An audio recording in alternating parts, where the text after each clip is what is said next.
Hit that intro.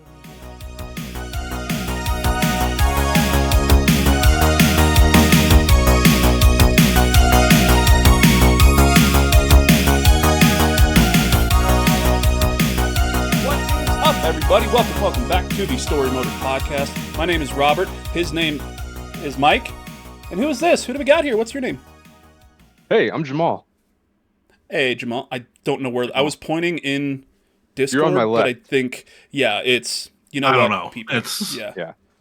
Somebody will Mike's figure the it guy out. that you see all the time. Jamal, howdy. Thanks for having me. Yeah, of course. Thank you so I much for also being don't know here. if this background is throwing me off. I don't like it. Yeah. It's hey, you're in the what did we decide that was like in the first episode? That's like the lair for the bad guy from Kim Possible, I think. That's what I something like was that. thinking. Yeah. That's exactly what I was Yeah. thinking. So it works. But I'm trapped here. It's involuntary. I didn't choose this life. It chose me. Well, that's exactly Oh, what you she can- said. Wait, Yeah. that was, Yeah. wait, no, that's never mind. Wait. Wait, we're waiting. Oh wait. Yeah.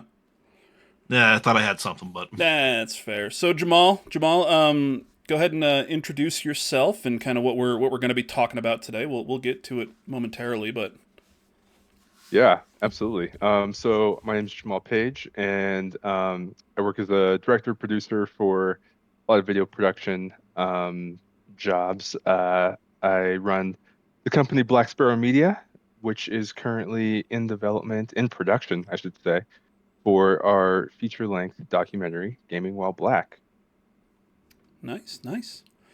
And that's all there is to me. No history. I didn't grow up anywhere. I spawned in about Yeah. 10 minutes ago. Yep. So it's really exciting because I'm gonna learn all about my backstory through just like dialogue and context clues moving forward. That's the But best my way to do it. existence really started like 10 minutes ago. So Yeah. I mean, Yeah. I don't really know what's going on. Just went through character creation, and now you're just like, you know what? I That's not- did. Yeah. I did, So- and that's part of why I've got this background right now, because I think I'm still stuck on like a loading screen back Yeah. here. Yeah. But I'll You gotta get out of it. gotta complete the tutorial before you can unlock new backgrounds. Yeah, I keep skipping my way through it, but it's like it's a mandatory tutorial apparently. Yeah. Well, You I gotta mean, gotta listen, do the tut. You know, don't skip the tut. Yeah. You gotta. Yeah, All right, kids, don't skip Listen. the tut. yeah, don't do I was once where you were, trapped in the Kim Possible villain basement, but now look at me. I got a mirror and Christmas lights. that. I You think gotta it's bet. somewhere in like the terms and agreements, which I did not read, about Oh, spending the first couple levels of life stuck in the Kim Possible Yeah. dungeon. Yeah, it's on Mhm. page 74 Yeah. of 143. So like, you know, Yeah, I only made it to page You've gotta read 72. yeah, Oh. exactly. Yeah, that's your problem. You know, you got to read more than half. there it It's- is. It happens. You know, we've all been Those- there. We've all been there. Yeah. So. It happens to But the Jamal, best of us. yeah, thank you for joining us. We were also going to be joined by Aaron. It's Seaney, right? Aaron Seaney, yeah. Aaron Seaney, yes, because I remember he's a kind of funny best friend who was writing in, like he writes in a lot, and I think Greg Miller kept referring to him as Aaron Seaney because it's spelled like Shawnee. Until he corrected them, and I've always remembered that. And then when I started talking to him, I was like, "Oh yeah, it's Seaney."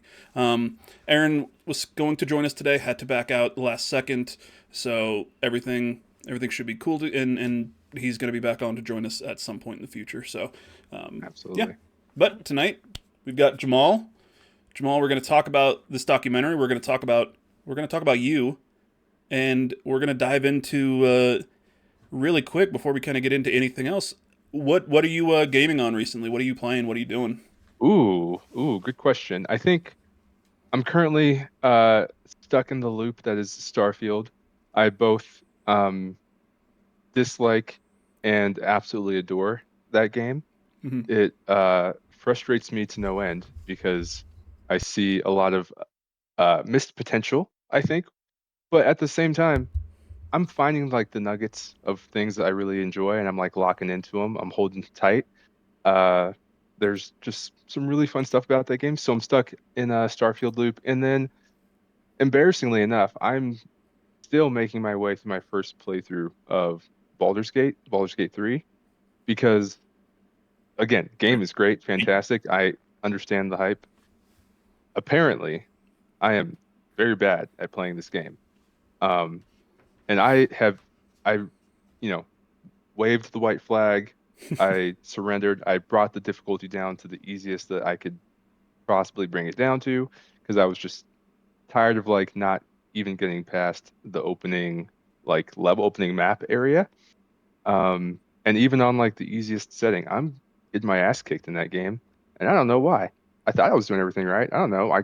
Maybe I need more potions. I'm attacking the wrong person, but Are you it's still in the ship? I'm somewhere. I'm somewhere. Fair enough. Okay. I'm no, where am I? I'm in a dungeon right now. Oh, okay. I'm beneath ground. I'm below ground somewhere. Okay. Oh, okay. Yeah, and I'm trying to fight my way out. But it's great. It's a good ass kicking is what I'll say for Baldur's Gate. Because even though I keep dying and losing these battles, I'll just like boot back up and go right back in because it's fun. It's a good game. Oh yeah. That's great. So I bounce back. Yeah. Yeah. When I'm not traveling through Starfield, I'm just in a dungeon in Baldur's Gate. Still there. Can't get out. You're either Fighting my way above out. the ground or well below the ground. Yeah. Yeah. Two extremes. Fuck you, Sonic the Hedgehog. He runs on the ground. Yeah. Yeah, Baldur's Gate, playing on the easiest mode. We call that story mode. And welcome to Story Motors Podcast. That's why we're called this, because we are Hey! Hey! Look at that. Almost a year doing this. We finally brought it around. Finally figured it out. Thanks, Jamal. Well, Anytime. Mike, what are you playing? What are you playing lately? I mean, I know, but what are you playing? I mean, I've been continuing the playthrough of Cyberpunk, which is what are you grimacing about? What the hell is that? I got a Red Bull Zero instead of a Red Bull Sugar Free. It's like it's a new flavor. No. It tastes better. It tastes like absolute dog shit, but I bought it. No. Yeah. Just that combination of chemicals ain't doing it. Yeah. If you're gonna go for the Red Bull, just go full tilt, Yeah, man. God, one of the guys Slamming in the it clinic. back. Look at that. Ah, boy. A little bit left. It looks painful. It just. Oh, it's not good. He's holding in there. Not good. He's good. He's Sugar-free Red Bull. I'll drink by the Admittedly, gallon. I haven't had the sugar-free. I haven't had the sugar-free or the zero because I don't. Like, if I'm going in, I'm going in. Like, give me the full thing. Mm-hmm. Robert, that fucked you up. Like, your eyes are red. It looks like you're having some sort of reaction. I'm not happy with it. I'm not happy with my purchase. Get somebody in there to jam you in the thigh with an EpiPen. No, I got something better. So. Perfect. Oh. Well, there boy. it is. Oh boy. Yeah. They're calling him Big Wave Dave. There we go. So yeah, what are you playing there, bud? I've been playing Cyberpunk. Keeping that playthrough going, trying to figure out what it is I'm doing because pigeonholing myself and only playing it a couple hours one night a week really takes away from the enjoyment of that game. I'm going to be perfectly honest with you. I should not have said I'm going to play that on stream. Hey, you know what? You can play it on stream. Nobody ever said you have to play every single goddamn second on stream. Okay? This is true. There's a lot that you can do in Cyberpunk that's not advancing the main story. So you can you can play it off stream and just be like, oh, cool, yeah, I'm going to do like side missions. I'll do this and I'll basically learn how to play because you forget how to play every time you play once a week. And then when you stream, you can go into like main story stuff. I'm saving the fighting the twins thing for the stream though. That's fair. It's just got to happen. Yeah, I've been playing through that, been enjoying the hell out of it. Over the weekend, I just hung out, played some Call of Duty, got yelled at because I'm terrible, but I don't care. Yeah. Yeah. That's why we started. If I want to lay prone with an LMG and just fuck people's days up, then I'm gonna do it. I don't care. And then got a little high and decided to play Microsoft Flight Simulator, flying around, trying to land. Well, that's been you this past week with all the crashes and stuff. Look, now that there's no regulations, all right, anybody can do anything. Yeah, I'm about to say, just you wait. Yeah. No, They just actually doing all. removed the tutorial from Microsoft Flight Sim. They're like, anybody can do it now. You can We just don't go need to teach you into shit. free flight. Like Yeah. it's ATC will yell at you, but man, Yeah. you can ignore them just like you can in real life. Like, what are they gonna do? They're on the ground. You're in a plane. There's nobody in that tower Nothing they can do. anymore. Yeah. No. We live in a No. hellscape. Oh, the end is coming, and that right soon. The end times. hmm But yeah, it's pretty much what I've been doing. You know, that and being sick and terrifying the poor medical professionals at my local urgent care with how high my blood pressure was. Hmm. Yeah, it turns out if you don't eat and you just crank a bunch of cold medicine, your blood pressure is going to skyrocket. Huh. Yep. I think So, Honey Nut Cheerios is a good solution for that. If Yeah. the commercials are to be believed. pretty much any Cheerio, just any Put the Honey like Nut whole Cheerio in grain a ring. bowl of cold medicine. Hmm. There it is. We've done it. I think we've solved modern medicine. We've All solved right, modern stop. medicine. Now we only Stop have the recording. 98 We- more problems. Stop the recording. We got to go ahead and get our bag. All right. Yeah, they're coming for us. Oh man. Yeah. So well, before Robert, what have we you been up started recording, we were talking about Cyberpunk, and Jamal mentioned that he'd played it 4 times. to? Yeah. And Big fan. what is it about Cyberpunk that keeps you coming back? Because I've played it I think twice, but it was once on Xbox when it first came out, and I got all the achievements, and then I bought it again on PlayStation and got the platinum just because I loved it. But and then I went back and I played the DLC, but I haven't done a full. Yeah, that's my copy. This is right there. Robert's, which I've had for how long now? Probably about a year and a half. Yeah. Yeah. It's just here if you ever want it back. Yeah. Okay. Yeah, I need to. I would love to speak with someone over at CD Projekt Red because I, you know, and this is actually kind of troubling.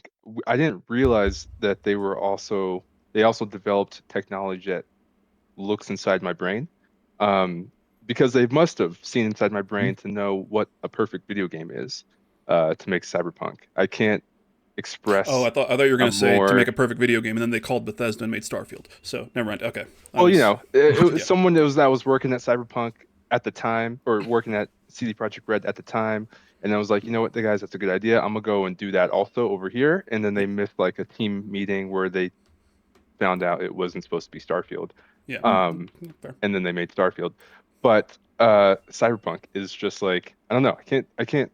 It's hard to think of a more me kind of video game. I think it's like Cyberpunk, and then directly below that is like Mass Effect. Before Cyberpunk came out, I was like, there's no more of a video game that defines me as a person than Mass Effect, and that still probably is true.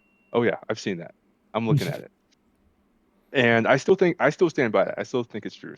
If I ever get the chance to like direct a game to movie adaptation, I want it to be Mass Effect. But then Cyberpunk came around, and I was like, hey, this is also like, this is me. This is it. This is the tier.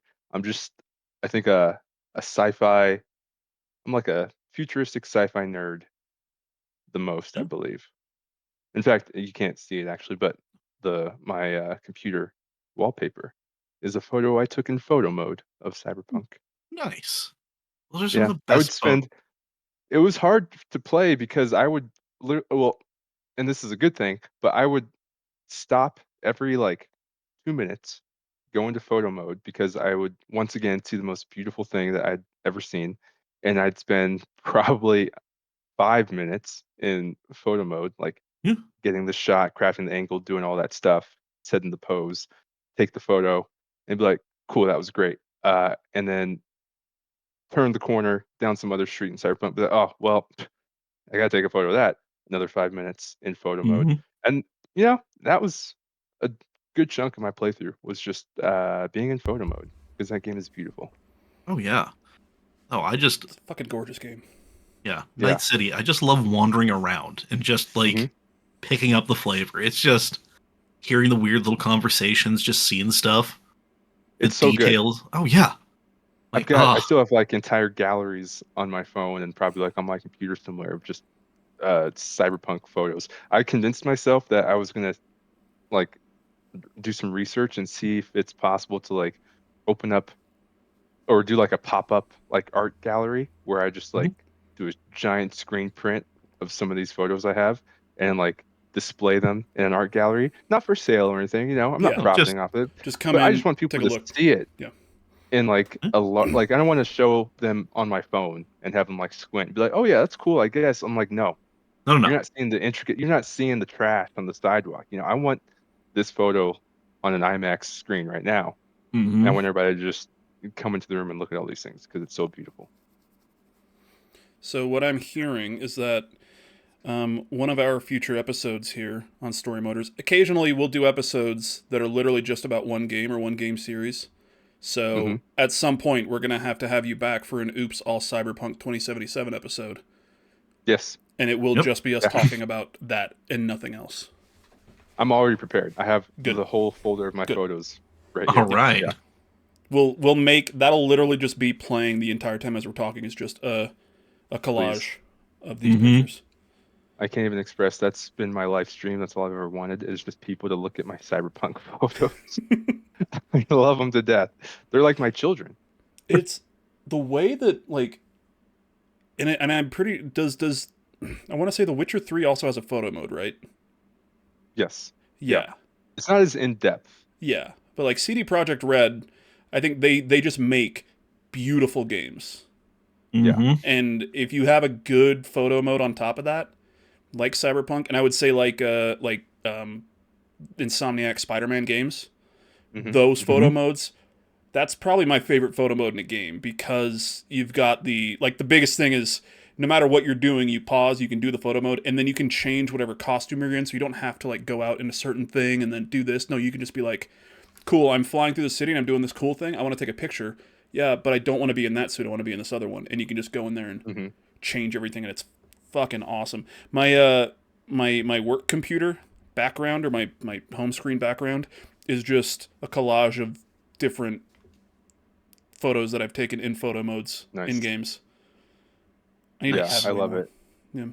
I it was a couple Christmases ago, and I was over at my parents' house hanging out. And so I play on Xbox, but over at my parents' house I have a PlayStation over there. And so I really only get to touch it, you know, during the holidays when I come to visit. I think this was it wasn't too long ago, maybe like two Christmases ago or something like that. I hopped on and I was playing Miles Morales, and you know, I reached the point in the game where the weather's changed and it's like snowing Mm-hmm. outside. So I'm swinging through like a snow-covered New York City during Christmas time. And I always love like when things sync up like that, when it's like I'm playing a game where the holiday in the game is Oh also yeah. happening like in real life. That just makes me feel like I'm so immersed into Yeah, it. that is a perfect Christmas game. I Like, love it, exactly, yeah, and yeah. that's exactly what it was. I was, you know, at my parents' house with my family, hanging out, swinging through New York City, and then stopping again every 2 seconds to snap a photo of Miles Morales, Spider-Man. And I think you know, as much as I've played Cyberpunk and I love Cyberpunk to death, I do think if we're making like a tier system of photo modes, like my experience with the, you know, Spider-Man Miles Morales photo mode, I think still ranks top tier. I think that Mm-hmm. photo mode system is really good. I want to say that. I mean, honestly, a lot of Sony titles, from what I've noticed, have really well done like Yeah, photo mode I know a systems. lot of people talk about the Ghost of Tsushima photo Hmm. mode. Hmm. How incredible that is. And I eat it up as some, which I guess makes sense for someone like me. I work in like video production. I'm in a visual kind of medium all day long. So I guess it would kind of make sense that I gravitate towards really well done photo mode systems. But boy, if I needed any reason to really solidify or confirm that I'm like in the correct career field, just give me a video game that has photo mode, and I'm like, yeah, man, what's happening in the story? I don't know, but like, can I take photos? Can I give like different lighting options? Can I swap my wardrobe? Let me see what the poses are like, you know? Yeah. And that's how I rank most of my games is by photo mode first, and then do I like the story, and then all the other elements. You know what else? Other game has a good photo mode that I really like. That is gonna get shit on by people. Fallout 76. You know, it actually they have a lot of features with that photo mode. Yeah. You know, Mm-hmm. it was surprising to me actually. I didn't expect it to go that in depth with it. I'm pretty sure it's just the photo mode from Fallout 4, but or was there even a photo mode in Fallout 4? You could do like screenshots or something, but yeah, no, the actual photo mode in Fallout 76 I use constantly while I'm playing that game, just because like one of the things that I have as one of my background pictures is you do a mission and you summon a Mothman in the game, and then the Mothman is just kind of standing there for a few minutes after the mission's done. So I've got a couple of photos of me like in my giant power armor doing different poses, like with this Mothman just standing there, and I'm kind of like I'm doing like a boy band pose, pointing at the camera. I'm like, this game is they got fucking the best awesome. poses. Yeah, They got the best poses. And like kind of on that note too, I feel like a game where you're with friends, like a co-op, whatever, and photo mode, that's special. That's special because I still have photos to this day of me and my friend, like photo mode photos till this day of me and my buddies playing Fallout 76. I mean, we probably haven't touched that game in a couple years, but yeah. those photos of us in the game still stay with me because, as silly as it sounds, even though it's in like this virtual space of like a video game, I look back on those photos as if they're like real moments, real memories of us like hanging out. Like in and a I game treasure like them. I Fallout love it. 76, they are. Like just because you're not seeing your face in it, like that's still a picture that you took. I think, Mike, do we have? I don't know if we played it. I've got on my Fallout 76, and the other thing that 76 does that I love is your photo mode photos then become your loading screens, so you get to see them, like in between things. So I know I've got a few with with some people that I play with online and stuff, and I've got one where they added a hot tub in the store that you could buy, and I bought it, and it's just a picture of a bunch of us just naked in the hot tub. Yeah, I was in that one. Yeah. Nice. Man. It's just fucking great. Photo mode's cool, but it is. Yeah, but that's not really why we're here. I mean, we can talk about photo mode. It's cool as shit. Don't get me wrong. But yeah, like you said at the beginning, you are working on a documentary called Gaming While Black. I don't think Mike and I can relate. Just saying. No? You know what? Maybe. But okay. Yeah. But yeah, let's do this. We're gonna switch over to the 3 in the video. We've got, I don't know why this fucking YouTube is just spinning. I'm not doing anything with it. But you guys posted a new promo trailer just last month. And this was after the Game Awards, because you guys were doing interviews at the Game Awards, right? Yeah. I think that's actually where, I don't know if you and I met, but I met Aaron at Game Awards. I think chatted once or twice because we're both kind of funny and everything. But we met at the Game Awards in December. Yeah, I'm pretty sure. Yeah, I remember meeting you and some other folks. That was, I know for Aaron, it was, I believe, his second time at the Game Awards. So he was a little bit more kind of going like familiar. He was familiar with it. Yeah. It was my first time at the Game Awards, and also my first time at any like really industry, like video game industry event, like period. Like I never had the chance to like attend E3 back when it was around, or any of these other RIP. But yeah, Game Awards was really, so it was my first Game Awards, and it was also my first just video game industry event period ever. So for me, it was just a lot of like, I felt like I was just stargazing all day long. I was like looking at people. I was like, oh, that's them. Oh, that's them. Yeah. Look at that. That's cool. Oh, that's that person. Later on, if we me. get to it, I That was can me tell too. a really funny Sean Murray story Yeah. that is embarrassing for me, but I think an overall funny story. Yeah. So let's watch this trailer real quick, and then please don't claim this video later, because I just been dealing with that with WWE with John Cena. Hold on, let me just. Can we? No, he's gonna play it. Are we good? We're cleared. Okay. Cool. Yeah. Okay, they said we're good. Cool. Thank you. Oh my God, thank you. All right. So yeah, this is the Gaming While Black promo trailer from last month. This, once again, this was after Game Awards, because I know you guys did some interviews, and there are clips in here. So the best ideas come out of not being the same. There are just like little breadcrumbs along the way of like, oh, wait a minute, there's me in here somewhere. You want people to just recognize that this is important without the extra gasoline on the fire. I want to see more creators that look like me. There's been a lot of examples of representation of Black people in games that have rubbed me the wrong way. The moment I heard like, oh, we don't want to help you because we don't know that many Black folks, I was like, okay, fine, I'll do it myself.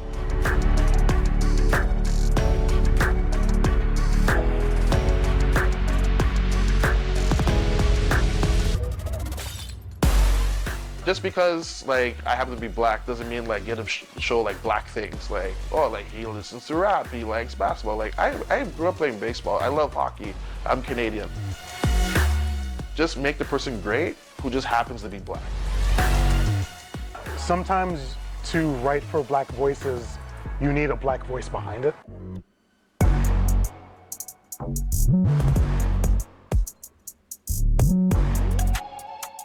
We stand with the people who work at our studio. We stand with a more diverse industry. We support the concept of a more diverse industry, telling more diverse stories. There's plenty of games out there for you to buy. If you don't like this, don't buy it. Like I want them to understand that like this is for you, like in a real way.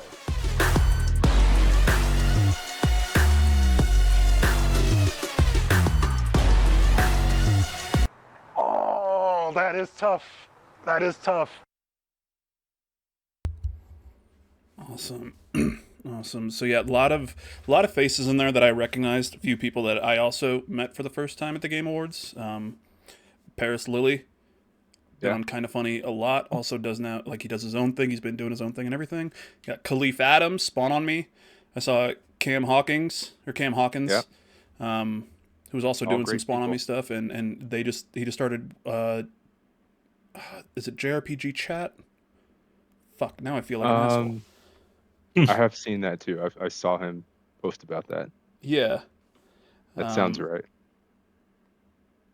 Party Chat, a JRPG podcast. Party Chat. So, okay. Yeah. Alyssa Mercante. Mm-hmm. Divisive to, dumb pieces of shit, but a divisive badass. Yeah. I don't think there's any other way that you can describe her. She's fucking awesome. Yeah. I saw her at the Game Awards and I was too nervous to say hello. So yeah. That being said, I also saw Todd Howard at the Game Awards, and I was like, "Hello, sir." So that's that's where I was at in the night. So yeah, that's one person I was trying to stick around to see if I can beat him, but I got tired. I went home. Yeah, dude, I stayed at that fucking JW until 2 a.m. Yeah. I think the last thing I did before I left was yell at Jan Ochoa, and he had no idea why. As one does. As one does. Yeah, but I mean, tell us, kind of where the idea for documentary came from. What what you guys are, I guess, trying to tell, like the kind of stories that you're trying to tell, what you're trying to get across. Give us the exact release dates so we can announce that. And then social security number. So go. Yeah, you got it. I'm gonna write that down now. And part of the reason why I really love this documentary is because it was kind of birthed or spawned from just a conversation that Aaron and I had. Speaking like for myself personally, I wouldn't have been as eager, right, to like dive into a topic like this because, I tend to kind of I lean more negative, pessimistic. I'm kind of just sometimes I'm a Debbie Downer. I like to think the worst of people. And if you had asked me to do this documentary, I probably would have thought to myself, well, no one wants to hear me talk about this. No one wants to hear, I feel like it would have just been, I would have approached it thinking that I was speaking into an echo chamber. Like the people that aren't, which again, still might be true, but I've changed my perspective on it. But I would have thought back then, like, yeah, the people that really need to hear this and benefit from it and learn from it aren't going to watch it, right? And the people that are going to watch it and listen to it, whatever, are probably going to already be of the same mindset as us. So then what's the point of making it, right? And that was kind of the thought that I would have had, right? Had you had asked me, hey, Jamal, do this documentary. Like, no. But one day, Aaron and I had a a great conversation, and it was actually about his kid who was creating a character in a video game, and he knows that like he was always creating, maybe not always, but in this particular instance, he was creating a character of color, right? He was creating a black guy, and Aaron had asked me, he was like, "Is that okay? Is that like digital blackface if someone's like making like a black character in the game creator?" And I was like, "No, not at all. Honestly, I think it's pretty cool." And I think the reason behind that is because even like from like his kid's perspective, he was like, "Yeah, I just think it's cool to like see diverse people in the games I play, even if I have to make them myself in a character creator." And had it not been for that Aaron's kid is already conversation, cooler than anybody who's oh, going to he's have the a problem best. with this fucking movie. Yeah. He's the best. Yeah. Yeah. And in a pretty real way, I mean, we're making this for him because that kid has a heart of gold. Um, but yeah, it was because of that it shifted my perspective because I would have just kept thinking, oh, well, I'm not going to talk about that. No one wants to hear about that. And if they do, they're probably already thinking the same thing I'm thinking. But it what came out of it was Aaron had questions about it for me that he just obviously isn't able to ask anyone else who isn't like a black person or a person of color because it makes sense to get your information about a certain culture or ethnicity or struggle, right, from the source of those people that are involved with it. And it was because of that conversation that I realized, again, through my own, um, just misguided negativity on things, I didn't really understand that there's other people out there that mean good, that want to do good, and maybe just don't quite understand the path to get there, or are looking for more information from those that are affected by, certain struggle, XYZ, whatever.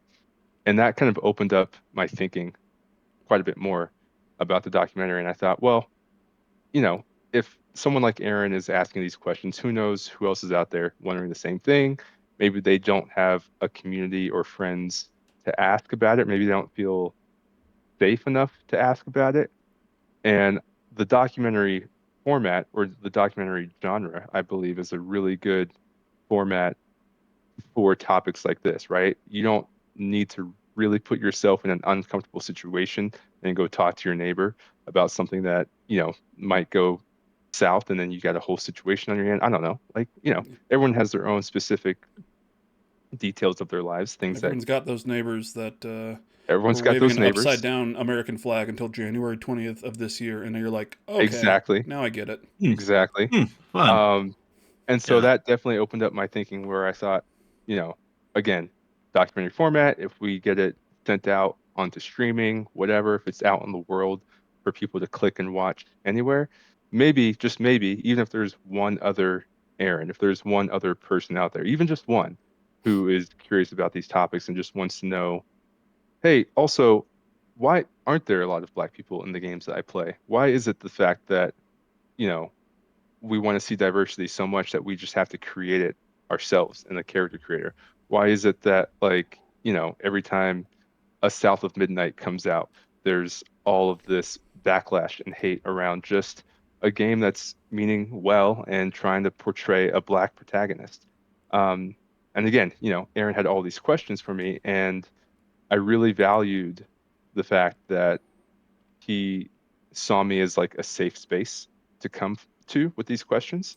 That definitely wasn't lost on me, and I really appreciate him for stepping out because it can definitely be kind of a awkward or uncomfortable conversation if you're not sure how to approach it with someone. Mhm. He's like, "Hey, is it okay if I ask this question?" And you kind of open the door and you're like, yeah, absolutely. And they're like, okay, well then how about all of these questions too, since we're talking about it?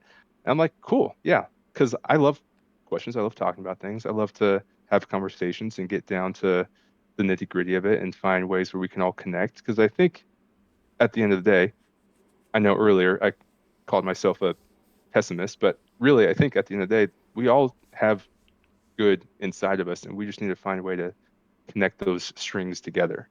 And I'm hoping that that's what this documentary can do, are lasting, like impact, or I guess overall message of the film isn't meant to like point fingers, right? The takeaway of the film isn't meant to be like, these are the bad people, these are the good people, go get them, right? The overall message of the film is just meant to be like, hey, maybe you guys, and again, maybe I straddle the line between being a pessimist and being a little too optimistic or naive about things. It's a very black and white kind of struggle there. Ah, you see what I did there? Ah, It can be very black and white, but sometimes I swing so far the other direction where I do feel overly optimistic, and I think, well, maybe some of these people that are, quote unquote bad or whatever, maybe they just don't understand. Maybe if they watched this documentary, they'd be like, oh, I didn't think about it from that perspective, or oh, now that I'm actually visually seeing a person talk about it on a documentary and I'm seeing their struggle, I just don't, maybe that person just doesn't live in an area or live in a community where they're exposed to that, or they know people that are in that, so they wouldn't have known otherwise if it hadn't have been for watching this film.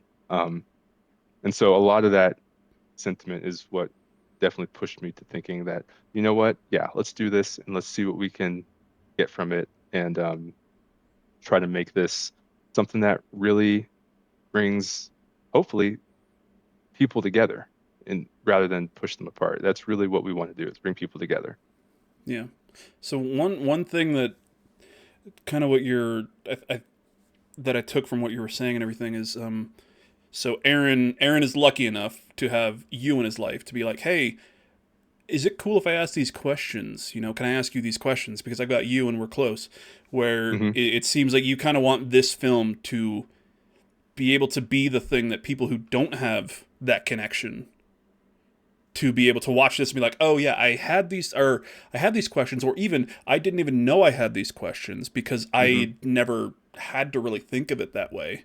And this is kind of not answering everything. Obviously, it doesn't, one documentary, one thing, one this or that doesn't Right. kind of solve everything. But yeah, what you guys are doing, it sounds like that's kind of what the idea is maybe you Yeah. have questions, but you don't have the person that you can go to. Maybe you live in 100%. Utah and you know one black person and she doesn't play video games. Mhm. You know what I mean? Like, Yeah. And that's a whole nother part of it too. Is like, right, specifically focusing on the video game industry. Again, I feel like I live maybe kind of in a bubble of like, I play games, my friends play games, people that I know play games, and I forget, right, that there is a lot of just average people out there that, they don't really know what the next big game release is. The last time they played a game was on like maybe a PS3. Like they're not in that system like the rest of us are. So sometimes I forget. I'm like, yeah, everyone knows what game's coming out like next month, but that's not the case. And I forget that sometimes I personally myself, I live within like a video game bubble. And yeah, then to examine that further, right? It's like, okay, well then who within the video game world, within this video game bubble, is around to have these conversations and talk about these kinds of struggles. But Mike, what are you thinking down there? Or over there? Up there? Fuck, around? around around there? I was gonna say around. Yeah. in Discord Yeah. he's next to me, and then in the recording Okay. here in OBS he's up at the top. Ah, I am everywhere and nowhere. I have no home.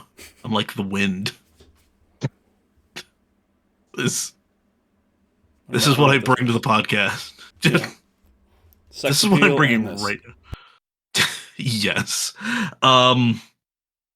Yeah, I have nothing right now, but don't worry, I will have something.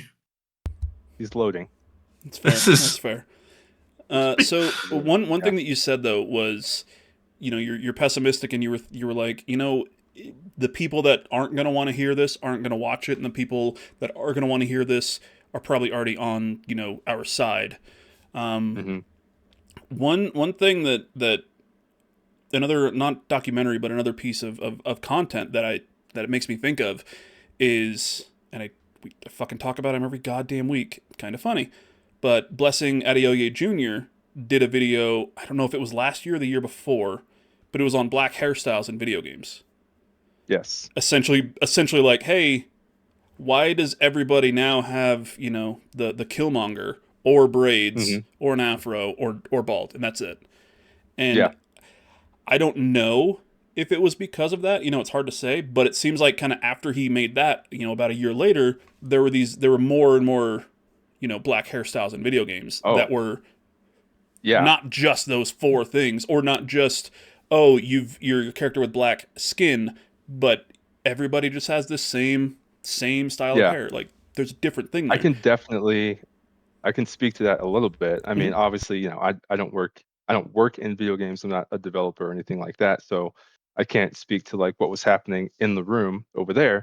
But what I can speak to is the response that I saw online from Blessing's video, which again was one of those moments where if you had asked me, "Hey Jamal, do you want to make this video about like black hair in video games?" I would have been like, "No," because the people that need to see it aren't going to watch it.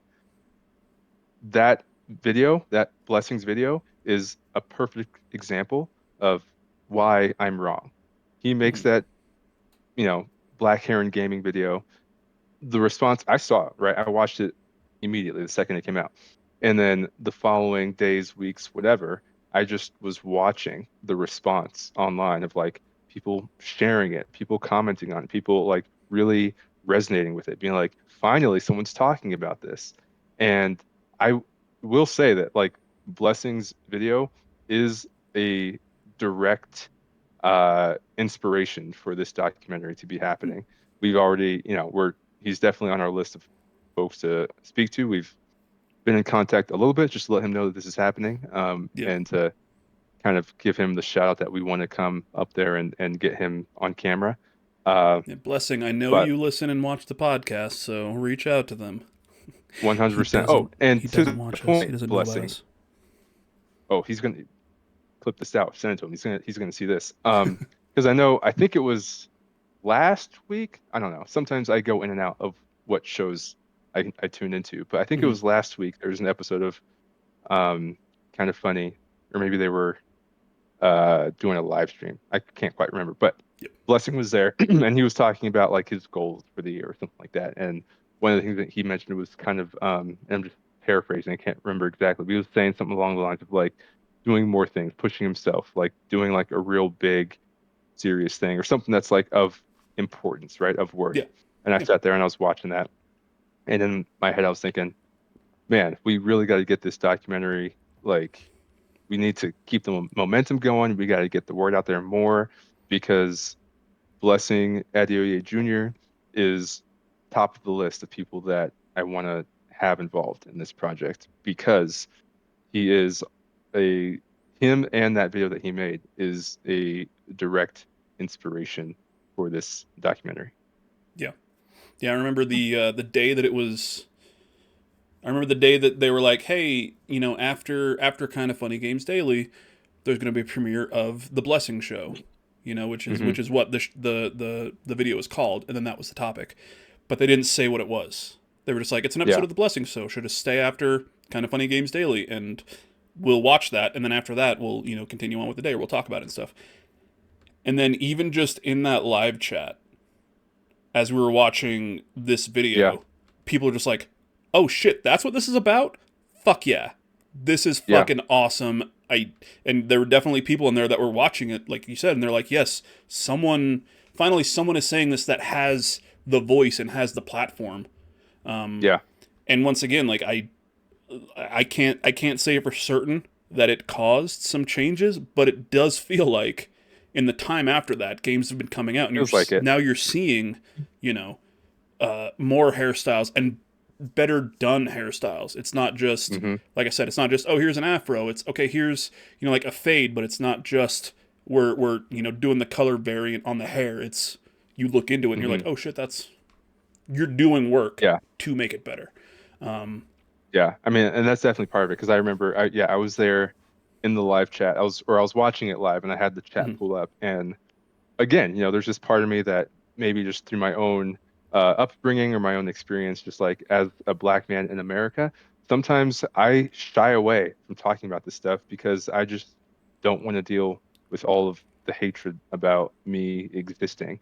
So I'm watching that, blessing show live, and as they start to get into the topic, and as I start to realize like what it's going to be about, part of me kind of like cringed in the back because I was just waiting for the chat to just It's kind of go waiting for a off and like backlash to come. I was waiting for the backlash, and I Yeah. was like, oh, blessing, no, like I'll defend you till the day I die, but I can't do that from here on this computer. Like I just got to sit back Yeah. and just watch this hate pour in.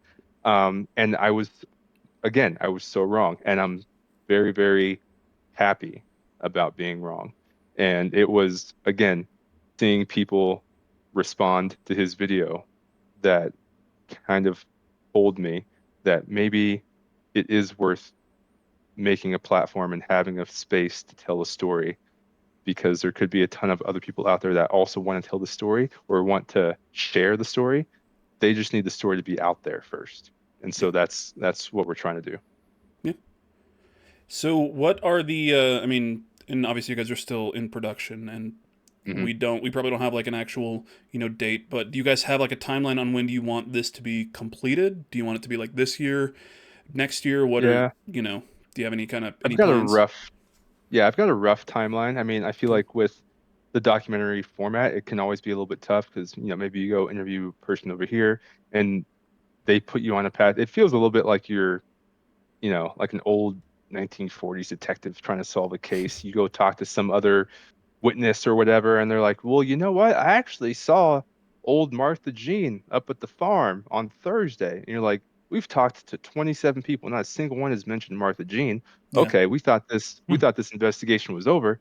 I guess not. Let's take a road trip over to the farm and go talk to old Martha. So trying to plan like when the documentary is done, right? Like I definitely have a benchmark or a goal in mind of when I want this to be finished. But again, we could be on our last stretch talking to our last person or whatever, and they could be like, by the way, did you know that? And and they point us in the direction of who knows, Naughty Dog. And we're like, oh well, we can't turn down a lead to go speak to someone at Naughty Dog. So I guess we'll extend production another month or so if it Yeah. means securing this interview. So I Naughty think Dog, off the man. top of my head, Intergalactic I is gonna want be to say, dope. Oh shit. dude, and that's part of it too. Again, Yeah. it's so cool to Sorry. like see these games coming out. We were there, we watched the trailer for Intergalactic come out, and it's exactly that. I was like, well, I didn't really have like plans to go speak to anyone at Naughty Dog for this documentary, but goddamn that trailer, that Yeah. game, like if the opportunity comes up to speak to someone about Intergalactic, like I don't care what we gotta do. Yeah. I'm gonna go do that. Um, so yeah, it's hard to tell, but long-winded answer of saying, I mean, I definitely have hopes and intentions of having this finished by later this year, maybe sometime around the fall. But we'll have to see how things turn out. Okay. Yeah. I mean, once again, way too early to tell. Any thoughts to like submitting it to festivals and stuff, or is it Oh yeah. what yeah, do you guys think you're just putting it online? No. No. This is going to be a full-fledged, definitely going to hit the festival circuit with it. Okay. And then, fingers crossed, if it really resonates with people and we can have some really good conversations about it, we can get it put onto some kind of streaming platform where it's just more accessible to folks. I mean, of course, Yep. if we did put it up online like YouTube or something, that's great too, because that's still a whole level of accessibility. Probably, if I'm being honest, probably more accessible to have it on something like YouTube than a streaming service that you have to pay for. Mhm. But I just feel like there's a certain weight that might come behind the project when you can point to it and be like, yeah, this is on Netflix or Max Yeah. or Hulu, Flubu, Phoebe, TV, Rhino. I don't know, Maybe not whatever. Tubi. I don't know about Tubi. I don't know about No. Tubi. Tubi, I think Tubi's one of those free ones. They got a new WWE show Yeah. coming up, and it's weird looking. Yeah. Yeah. But Hey, I mean, I'm not closing any doors right now. We'll see what happens. Tubi's great. We love you, Yeah. Tubi. Yeah. We love Tubi. We're all here shilling for Tubi. Yeah. They're a free streaming platform. I can watch Days of Thunder on you, but with commercials. Yeah. That's the way God intended. You can't be mean- you can't be balls to the wall all the time. You gotta talk No, about this- Gillette razors. This Yeah. is a conversation for another time, but I, for one, miss commercials and being able to, digest the 3-hour film in Yeah. bits and pieces and having some built-in time to dick around on my phone Mhm, and send Robert memes that he's never going to look at because he never gets on Instagram. Fucking once a week, man. Once a week. I'm the same way. I'm not all the time on Instagram anymore. I'm Yeah. probably once or twice a week. Yeah, I'm pretty much got most of my stuff muted. I Yeah. don't care. Yeah, I've been jotting down some questions. Nice. So, You do that. I'm gonna grab a drink. I'll be right back. I'm still listening. I've got okay. these Oh, we got wireless paper. headphones. I don't know if you've heard of these. These are called AirPods from AirPods, Appel. okay. Yeah, AirPod- Appel AirPods? AirPods. I think that's how they. They're pretty new. Yeah. Okay. The last 2 weeks or so, I think they just released Yeah. them. Oh wow. Nice. Yeah, they're really cool, and I can do this. Yeah. And move around. So yeah, it's love pretty. that. I It's love pretty that for you. sweet. It's it's just where I'm at in life. You know what? Hell yeah. Well, good for you. For you, But buddy. I'm listening. I'm just gonna go grab a drink. I'll be right back. I appreciate. Glad you're doing so well. Yeah. So you mentioned Blessing as somebody you definitely would love to have involved in this project. Is there anybody else that you would just like fall over yourself, throw somebody literally in front of a bus to be able to be like, yeah, we got 'em. Who are they, and explain a little bit about why? Yeah, I mean, we definitely have a list, and I really love that that list is even growing today, Nice. as we do more interviews or more promotion for the film. Um, there was a couple folks who we had the pleasure of meeting with during the Game Awards about this project that are people of note, people that have done really big things that have since then, sent us messages, whatever, and they'd be like, "Hey, let us know what we can do. We'd love to be involved." So those people are Denzel? pretty high on the list. Is it Denzel? I don't want to, I don't want to Okay. spoil Okay. who it might be. But it Alright, was definitely one of those ones where like I think I might have been like at the airport or getting ready to board the plane like with Aaron, and they had like messaged me, and like I dropped my phone. I was like, "Aaron, is this real?" I just threw my phone into his lap. I was like, "Tell me that that's a real message I just got." So we've had a couple things like that happen, and those people are, of course, still very much top of mind. We'd love to get them involved. We're trying to get, still trying to raise funding. We've got our GoFundMe that's still up, so we're just trying to raise stuff. And that To GoFundMe help link will get us. be in the comments here on YouTube and in the on the Spotify, the podcast audio links. So yeah, those will be there. Nice, nice. Yeah. And then but then the folks that I can talk about. I mean, obviously, like we've said already, Blessing, and then I think by extension of that, I'm also, a kind of funny best friend. I don't know how much someone like Nick Scarpino could add to a Gaming While Black documentary, but hey, I just think it'd be cool to talk to him. It'd be cool to hang out if I had an excuse to go up there and chill with him. I can go into his Twitch maybe- chat right now and be like, "Hey, do you want to be Yeah. interviewed for this documentary?" Gaming While There's Black. a small chance might he'll do it. answer as we're talking right now. He might pull Do it. back from that, be like, maybe not. That might not be the one for me. But selfishly, I'm Yeah. a Nick Scarpino fan, and I just think it'd be cool to chat. But yeah, no, Blessing Adeoye Jr. top the list. We've been really fortunate to speak with some folks over at Black Girl Gamers. They are Hell yeah. 10 out of Hell yeah. 10, very Hell yeah. awesome people. Yeah. And that got us really, really excited because they've done a lot of things for a long time now, and they have definitely like a presence within the game community, and so their involvement on this project really excited us. Who else? Who else can I just name drop? Denzel Washington. Obviously. We did reach out to him. Michael C. Jordan. Yeah. Michael C. Jordan. Yeah. Um, C. Yeah. Oh, there is. Okay, I'll just say this one thing, very slyly. Remember, we did reach out have to. very few listeners and watchers, so you're safe here, and we will clip this out and hope that it goes viral. But go ahead. You never know. They got shooters out there. I don't know where they're at. You Hey, know, man. I got to dodge and weave. But we did reach out to. Haven't heard back yet, but we did reach out to because we got the personal contact info of someone who represents a individual who may or may not be performing at the Super Bowl this Sunday.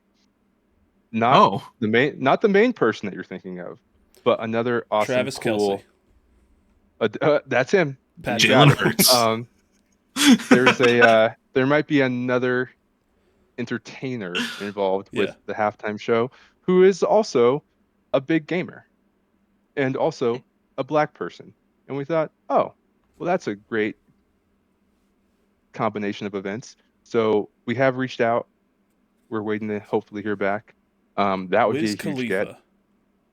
And then we'll see what happens from there. But Welcome no to the spoilers about that. Welcome to the documentary Saquon Barkley. The Giants again, fumbling the bag. Oh, man. Oh, that's... Well, yeah, I mean, awesome. I was already going to be watching the Super Bowl halftime show and pretty much nothing else of the game, but yeah, now I'm just going to be like, okay, who's there? What is their Xbox gamer tag? Let me look them up. Let me see where they're at. Exactly. I love the secret gamer, you know? Yeah. And I say secret lightly. I mean, it's not that they're like hiding the fact that they're a gamer. It's just that's not what they're known for. Yeah. So you wouldn't think like, oh, they're good, but they are. Huge gamers, and I love that. Yeah, no, it's like every like NBA player, doesn't matter who they are, they have a ton of time in Madden and FIFA, or now EAFC. Like those are the two things that everybody, regardless, they just play a ton of.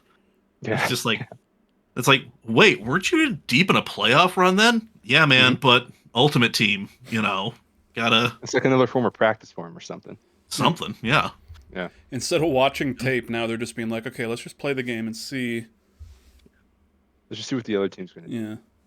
Coach up and grind and tape. I'm going to play NBA 2K and see if I can trade Luka Doncic to the Lakers. No, I can't. It's not allowed. Well, whatever. I guess it's not real. Yeah. Crazy. Coach up and grind and tape. You've been playing Marvel Rivals for like 8 hours straight, man. Like, you need to stop. It'd be funny to think that like even 2K wouldn't let you make that trade, because even 2K would know that that's an insane thing to do. Yeah, I saw a screenshot of somebody being like, from NBA, and was like, you can't make this because the Mavs aren't getting enough back. Yeah. What the fuck are we doing? Apparently Luka likes, fucking cupcakes too much. So. I've definitely had a good cupcake or two in my day, but I also am not a professional athlete. No. Yeah. So I don't know the correlation between those two things. I am a very talented man, but I am not a generational talent. So, I beg to differ. Well, I would. Well, okay. Well, thank you for gassing me up. I appreciate that. But man, I feel I would stop blaming everything on the refs and, I don't know, stay away from the buffet. Yeah. If it meant staying in the place that I loved and playing for the team I loved. But again, I am a man here with a stuffed possum in this room. So, who am I? Hey, you leave the stuffed possum alone. All right? She's great. We love Diane, and we're trying to re-rig her so the Diane cam can properly function again. That's worth coming back for. I'll come back for the Diane cam. Once the Diane cam is fixed, then it's oops, all Cyberpunk 2077. Yes. There it is. Yes. That's how we celebrate That's Diane. our timeline. I love it. Yes. With Cyberpunk. There we go. We'll get her. Right now, she's got her little winter beanie on, but we'll find some appropriate Cyberpunk headgear for her. Hell yeah. Yeah. I gotta get myself one of those Cyberpunk gaming chairs. Gotta. Sick as hell. Don't do that. What are they, Secret Lab, and people say that they're shit? Yeah. It can't be any worse than the piece of wood I'm sitting on right now. That's fair. That's true. This chair that I'm sitting in is comfortable as fuck, and it's apparently very expensive. But my work moved from one building to another, and every week I would be like, hey, we have all these extra chairs. Can I take one? And they're like, no, we're not getting rid of any chairs. We're not getting rid of any chairs. A year after we moved into this new building, we had all these chairs in a closet, and the person came to me and they're like, hey, it's like if you like, after like 5 o'clock, if you want to push one of those out to your car, go for it. I was like, yeah, that's happening today. I'm off at 4. I'm gonna hang around for an hour to get this fucking chair. I'm gonna catch up on paperwork. Yeah. Yeah. I work on a computer. I don't have any paperwork. I don't print anything. Oh, God, no. Perfect. Yeah, man. God, so many opportunities for a tangent, and I'm just fighting my natural instinct to go off on them. Don't fight it. Don't fight it. Give into it. My precious. Man. Okay, real quick about seating and gaming chairs and everything.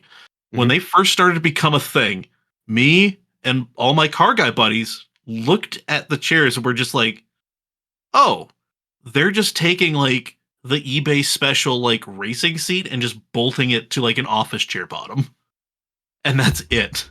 Yeah. So we're just like, we could just go find somebody who's getting rid of an expired race seat, something that's you're meant to be strapped into, literally strapped into 4 hours on end, and then just rip apart some cheap IKEA office chair and boom, bam, voila, for the low price of get this shit out of my garage. We have the comfiest gaming chair ever. Every chair for every man. Seriously. Or woman, or non-binary human. Exactly. Every a chair for every human. Every L, G, and NB. There it is. Yeah. Anyway, back on topic. This is. I'm a photographer. I'm a writer. I've dabbled in the creatives. Not to much success, but I've dabbled in it. Hey, we're close to 50 subs on YouTube, okay? Hey, we're getting there. And once we hit 500, I'm going to play a game that I'm going to fucking hate on stream. Oh, which game? It's this, this little kids game on the Switch called Breath of the Wild. Never heard of it. Yeah, Legend of Zelda, I guess. I don't know what his name is. Yeah, whatever. Sounds fake. Sounds made up. Actually said that same exact thing, funny enough, to Blessing on a kind of funny happy hour last week. Oh no. I was like, hey, like my podcast is about to hit a year and I'm super excited, and if we get to 500 subs on YouTube, I'm going to play a game that I absolutely hate live on stream, so I just wanted to shout it out. And Joey Noel is like, well, you can't just say that and then not tell us what the game is. And they're like, yeah, what's the game? And I was like, yeah, it's this little kids game. I don't know, it's shitty. It's called Breath of the Wild. And Blessing's like, cut him off. Fuck him. Just Blessings, just... Yeah, nope, cut him off. Just 86 this guy. Get him out of here. People just come from either side of you and just escort you. Yeah, they came into my house. It was the, what is it? The vaudeville shepherd's hook. crook that was just like, around my head, and I was just like, well, I guess I'm going, Yeah. They'd been there the whole time. Yeah, just watching. Yeah. But yeah, sorry, Mike, go ahead. It's all right. That was a beautiful tangent, and I love that we do this. And I love that Jamal's okay with it. Oh, I love it. Hell yeah. Like, how would you feel if you put all this work and effort in, you shopped it around, you took it on the festival circuit, and in the present, it flops. Mm-hmm. And it's just something that everybody's just like, cool, and just doesn't say they hate it, they just ignore it. But then later on, 20, 30 years down the road, assuming there's a road to be down 20, 30 years from now, I know, big if. But yeah, what if a new generation discovers this and is just like, oh shit, these guys made this documentary 30 years ago. Yeah. And it's still the same shit. It resonates. How would you feel with that? All right, I'm not recognized in my own time, but down the road, this thing I did still has an impact. That's totally okay with me. If it matters to someone at some point, anytime, then we would have done our job. I don't need to be around to receive my flowers or learn about the positive feedback that stuff I did creates. I just want to make it, and then it's out there in the world. Someone's going to see it. Someone's going to find it, and if it matters even to one person, even if I'm not around, good. We did a good job. I mean, what is Oh, what is yeah. a legacy? But Yeah. planting seeds in a garden you don't get to see. Mm-hmm. Yeah. Oh, So Fucking that was Hamilton. beautiful. I didn't write that, but that's The fucking hell? Hamilton, Oh my and it's God. goddamn beautiful. I don't give a shit. All right. I'm out of here. I don't remember that quote. It might have been lost with all of the singing and the rhyming.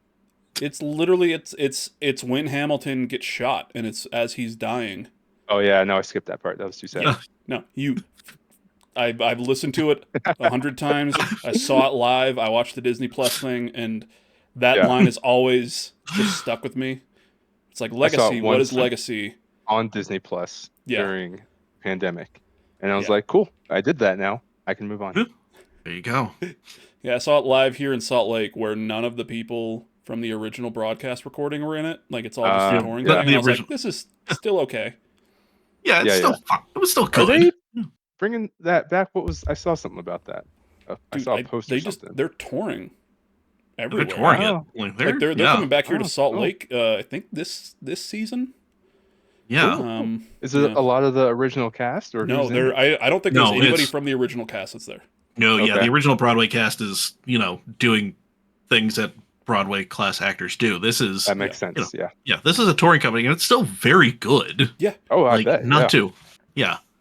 Like it is touring a musical is just such a different it combines all of the fun and pain in the ass of touring as a band Yeah. and touring as like an acting troupe and all Yeah. of the nightmares that happen individually coalescing into one. Well, because you got to take the stage and everything with you, and that's the Mhm. hard Oh, yeah. part. Oh yeah. Yeah, and that That's stage tough. specifically Boy. with because the whole middle of the stage is like turning, and that's kind of how they do Mhm. some of the things. Like that has to be redone Yeah. everywhere too. Like it's insane.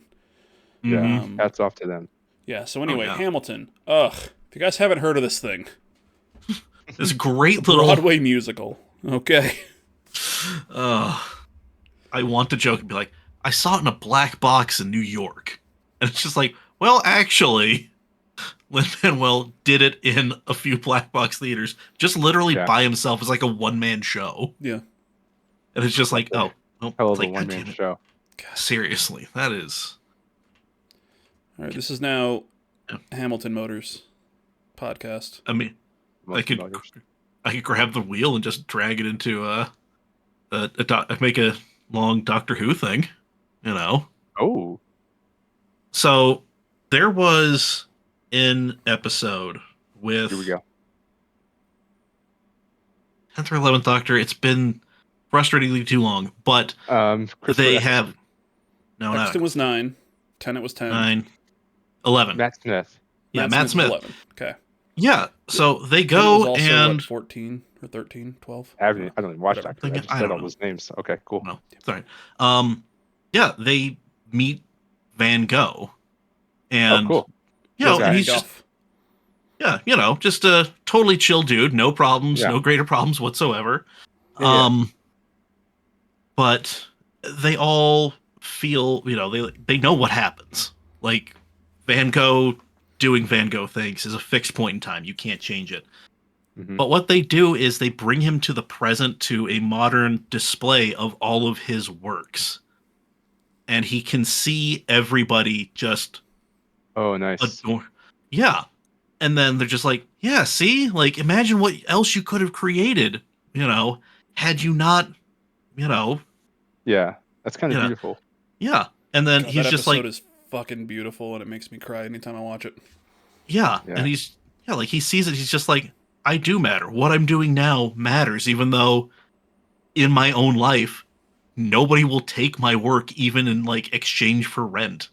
Like, hmm yeah. So just, so that's, so, like, Yeah. that's the same thing. It's like, yeah, it could not matter now, but as you were saying, if it makes an impact to somebody, like, you don't have to be around to get your flowers. You made the Yeah. thing, it's going to hit with And- somebody. And I'm used to it. I mean, I've Yeah. worked in film production for almost going on 10 years now. I make a lot of things. I make Yeah. a lot of things that spend a lot of time and hard work, and then we put it out there into the world, and we see that maybe a grand total of 250 people have seen our thing. I'm like, okay, well, that was Yeah. that was a lot of work, and not a lot of Mhm. people saw it. I'm used to it, you know. It doesn't diminish the fact that we did it. It doesn't take away from the experience of doing it or from the intention behind doing it. And I think even like you were saying earlier, even if we make it and it resurfaces 20, 30 years from now, that's the beauty of making something, right? If you Mhm. have to make something first for it to then re Yeah. circle back around and find a whole new audience. If you just don't make anything though, and you sit around, you can sit around, they'd be like, oh, well, I would do this, but who's going to watch it, right? Like I've been there. I would make this documentary, but no one's going to watch that. I would try to make this film or work on this music video with a cool band, but like no one's going to see it. Yeah, of course they're not going to see it if you don't make it. You got to first Yeah. make the thing Yeah. and then just put it out into the universe. Oh yeah. That's why we decided to make a podcast, because we're like, the world needs more of these. The Oh, world needs more bearded white dudes talking into microphones. Yeah. Ugh. Oh man, why do we Well, do at least this? at least our hard opinions on things are just like, you know, actually relatively soft and kind of benign. My hard Mhm. opinion is that Starfield was the best game of 2023. Yeah. All right, Ugh. it is a hill that Well, I will, slowly suffer on for a little bit until great I'm like, I don't game. want to die. He'll eventually get I pushed did. off that hill. I do want to talk about because I heard them talk about Starfield or sorry, not Starfield. They were talking about I think just Bethesda and maybe like the possibility of Elder Scrolls. And this was on this podcast I listened to called Kind of Funny, and it might have been yeah, I think it was Paris who was talking about this, and I Really, remember because hold I on, was like, really quick. Hold that thought. I just need to say yeah, that man's voice. Are you right, fucking kidding me? and it sounds like that in person too. I can attest to Yeah, that. I met him once again at the Game Awards, kind of I think at the Yeah. same place where I met Aaron. It was at the JW after the Hmm. Game Awards, and I met him and Khalif, and I told Khalif I Hmm. was like, for some reason I thought you were like 5'4". Dude is tall Oh as fuck, no, and then Paris is please tall. taller. Yeah. Yeah, Yeah. but yeah, no, Paris Lily's voice, holy fuck. Oh yeah. But go ahead. Smooth as Sorry, butter. sorry. Yeah, No, but yeah, exactly. So he was talking about, I think they're talking about Bethesda or Mhm. possibly of Elder Scrolls 6 or the remake of Oblivion. yeah. I think it was Yeah, that's probably what it was. They're Oblivion if talking it about was the recent. remake of Yeah, because that's like Oblivion. a Yeah. big topic lately. Yeah. And he was talking specifically about hoping that Bethesda moves away from like that kind of old antiquated dialogue system of, Yeah. Yes. Yeah. he says it a lot more eloquently and better spoken than I can. So, for anyone else watching this podcast, go watch that podcast too. It's great. I think it was I want to uh, say it was Friday or Thursday of last week yeah, when they it were was talking about it. fairly Yeah, recent. I do remember. Yeah, Um, yeah. he kind of compared it to like it felt like you're moving through like a Westworld kind of environment where there's all these NPCs that play human and pretend to be human until like the moment you go and speak to them, and it feels like they've just then been activated. It doesn't feel Hmm. like they are a member of the world that exists and does things, whatever. It's like they're just kind of animatronic. You go speak to them, the camera does its, solo shot. You scroll through dialogue, you click buttons, and then they go back to just, standing around doing whatever. Um, and that is something that I have always, always, always wanted to see done with Bethesda games, like to move away from that. They did that with Fallout 4. I believe Fallout 4 might have been the first Bethesda game where they had a different kind of dialogue camera going on. Yeah, you had the camera Um, angle that was kind of behind your character, and then it was yeah, almost like mhm, swaying at times, so it felt more. yeah, Yeah, yeah. absolutely. And I really, really enjoyed that because out of all the different mechanics and game systems that's happening like in a Bethesda game, that has always been like the one feature, like the one system that always takes me out of it.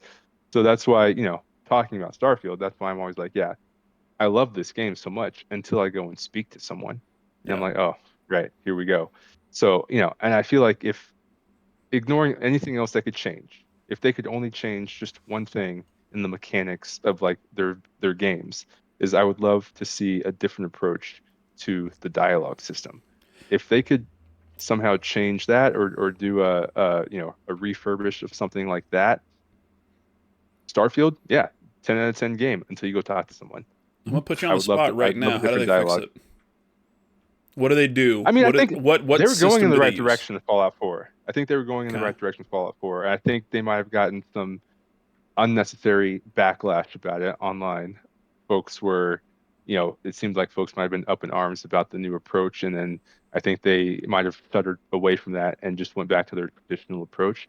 I would say more in the line of Fallout 4. In fact, even if they didn't iterate or make like new changes, if they just literally just took the same dialogue system from Fallout 4 exactly as it was and throw it in now, already, in my opinion, like leaps and bounds in the right direction. Like I do know. more of that. I had some issues with the Fallout 4 dialogue system. Not for like the camera angle and everything. It did feel better, but Yeah. my problem with it was the answers were like, it was like, oh, what do you want to do? What are we gonna do today? And the thing here said, I don't know, and then you select it, and it's like, why don't you fucking tell me what we're gonna fuck? And you're like, that's not what I just said. I don't know. That's not Yeah. what I That's all was. said. Yeah. What are we doing here? Yeah. You know? I definitely had a couple moments like that. I Yeah. clicked on something, his response, I was like, whoa, no, that's not what I meant at all.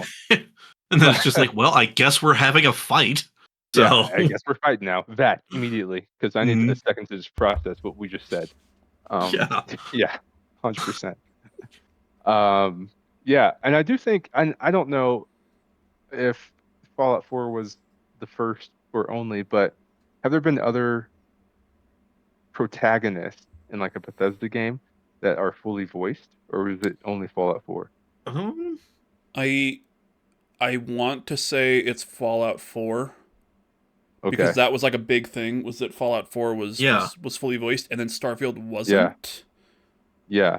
And again, Starfield's a little disappointing because, again, I agree with you on like having maybe more accurate dialogue choices so I know what my character is actually going to say. But I did enjoy having like a voiced character. And with Starfield coming out, because it was their first new IP in like 20 something years. So like, okay, cool. Yeah, and it was the first thing on Creation Engine 2, which was the other thing. Yeah, exactly. Yeah, which is like, very cool. odd that they did this kind of jump forward with Fallout 4 with the dialogue system in Creation Engine 1, and then they come to 2, and it's like, okay, now we're going back to what this was. 100%, and that was my thought too. I thought new IP entirely. They're going to have free reign, to do whatever they want, iterate, bring in all of the best systems from all of the previous games, and turn this into something that's basically like a greatest hits of all of their past games packaged in like this space exploration game. I was on the Starfield hype train for so long. I was so excited. I'm still excited for it. I love playing. I'm playing the game now. I love playing it, but I definitely was let down a little bit once I got in there and realized like, oh, okay, it's the same dialogue system.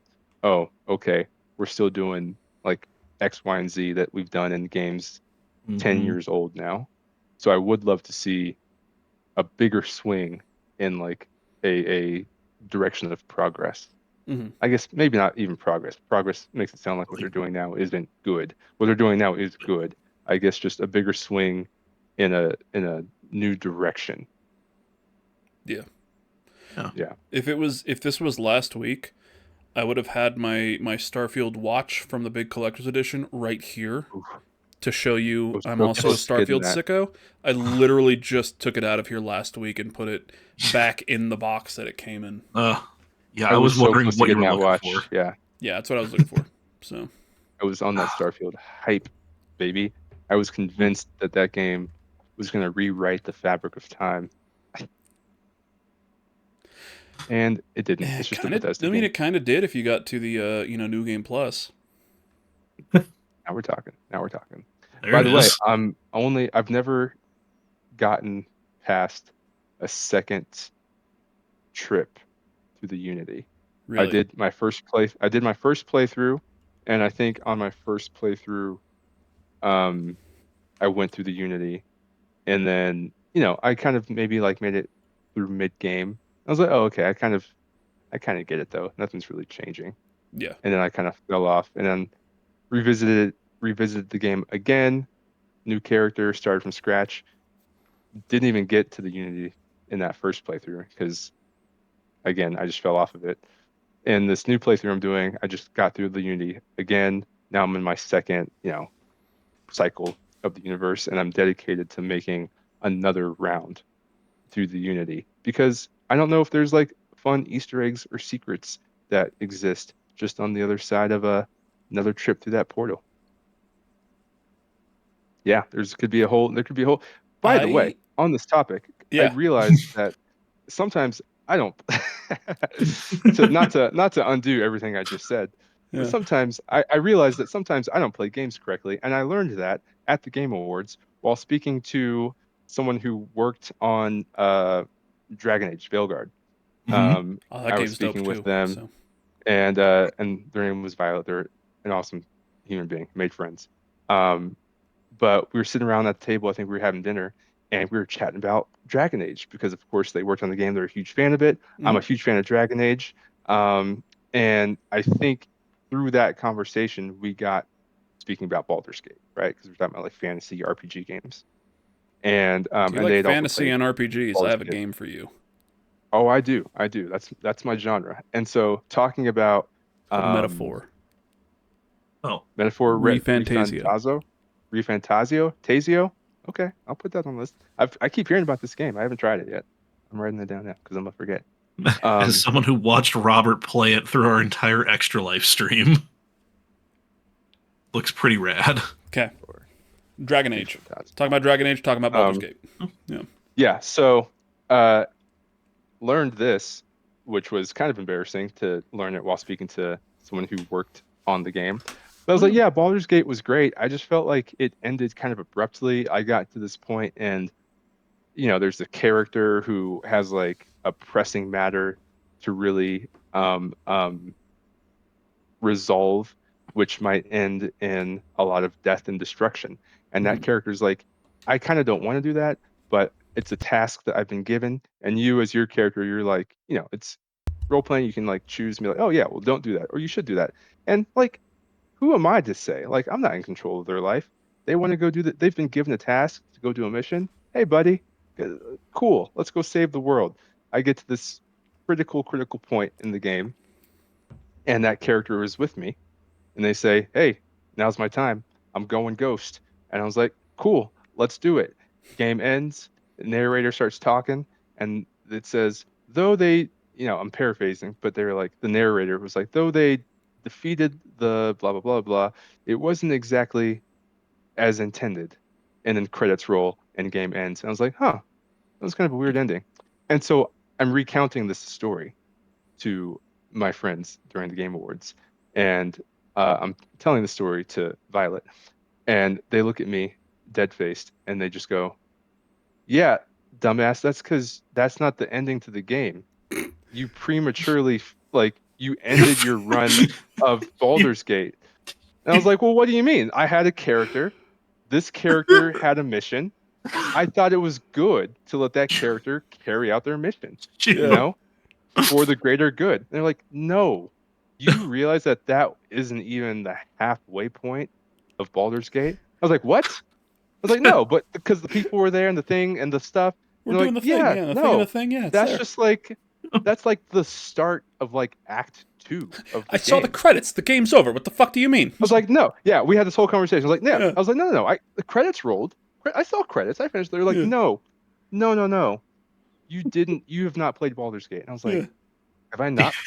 Have I not played Baldur's Gate then? So, came home after the Game Awards, started a new playthrough, and got past that critical point and realized, oh, there's more stuff going on here.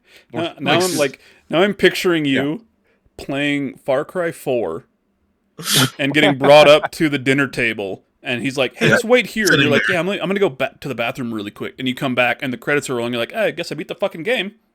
I beat the game. Good to go here. Yeah. Awesome. Hey. Cool. I mean, even in the concept or like even in a video game format, I'm not gonna like impose my will on other characters. That guy wants to go do the thing, let him go do the thing. That wasn't the true ending. I'm sorry. I thought it'd be good to let him carry out his life's mission. Look, I didn't so want to with that keep being- giving Gale these things. So he blew up. Exactly. Who cares? Yeah. Credits. Who cares? You know, we got the credits. We did it.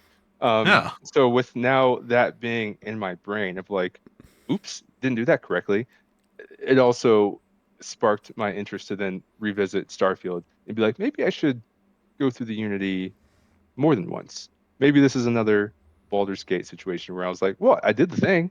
The thing happened and I saw the thing. It's done, right? Yeah. There could be more. So I'm playing Starfield to find more. I have one character in Starfield from launch until now, and I use the same character in the DLC that came out. Mm-hmm. I am on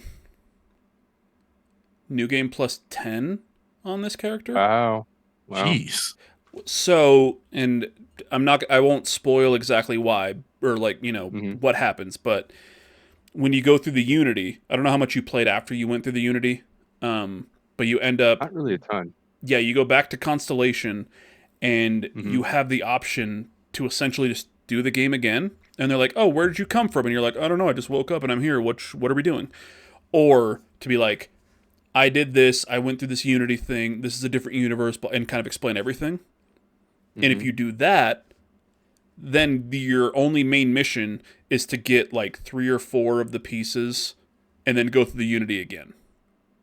So Okay. I'm on New Game Plus 10, but a few of those runs were literally like 2 hours long where I was like, yeah, I came through the Unity and now I'm just going to get these few pieces and then I go through the Unity again and then I come through in a new world, Okay. So you can do that, but there are definitely, I won't say what they are, but there are definitely some fucking Easter eggs going through the Unity and stuff. Oh, okay. So You give me something to look forward to then. yeah. I love it. Yeah. Mike, what are you looking at over there, bud? Just you're talking about a game and saying words and stuff that I don't fully understand. I'm still stuck on Baldur's Gate, and I'm just like, I've got a Don't bunch of finish it math too rocks. early. There's a lot to do.